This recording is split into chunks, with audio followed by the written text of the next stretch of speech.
വിശുദ്ധ മർക്കോസിന്റെ സുവിശേഷം 4-ാം അധ്യായം 13 മുതൽ 20 വരെയുള്ള തിരുവചനങ്ങൾ. വിതക്കാരന്റെ ഉപമ വിശദീകരണം.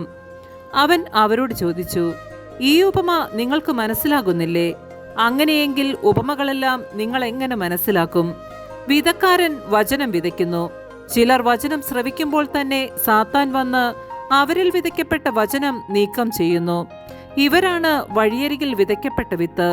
ചിലർ വചനം കേൾക്കുമ്പോൾ സന്തോഷപൂർവ്വം അത് സ്വീകരിക്കുന്നു. പാറപ്പുറത്ത് വിതയ്ക്കപ്പെട്ട വിത്ത് ഇവരാണ്. വേരില്ലാത്തതിനാൽ അവ അല്പസമയത്തേക്ക് മാത്രം നിലനിൽക്കുന്നു. വചനത്തെ പ്രതി ക്ലേശവും പീഡയും ഉണ്ടാകുമ്പോൾ തൽക്ഷണം അവർ വീണുപോകുന്നു. മുൾച്ചെടികൾക്കിടയിൽ വിതയ്ക്കപ്പെട്ടത് മറ്റു ചിലരാണ്. അവർ വചനം ശ്രവിക്കുന്നു. എന്നാൽ ലൗകിക വ്യഗ്രതയും ധനത്തിന്റെ ആകർഷണവും മറ്റു വസ്തുക്കൾക്ക് വേണ്ടിയുള്ള ആഗ്രഹവും അവരിൽ കടന്നുകൂടി വചനത്തെ ഞെരുക്കുകയും അത് ഫലശൂന്യമാക്കുകയും ചെയ്യുന്നു. നല്ല മണ്ണിൽ വിതയ്ക്കപ്പെട്ട വിത്താകട്ടെ വചനം ശ്രവിക്കുകയും സ്വീകരിക്കുകയും ചെയ്യുന്നവരാണ്.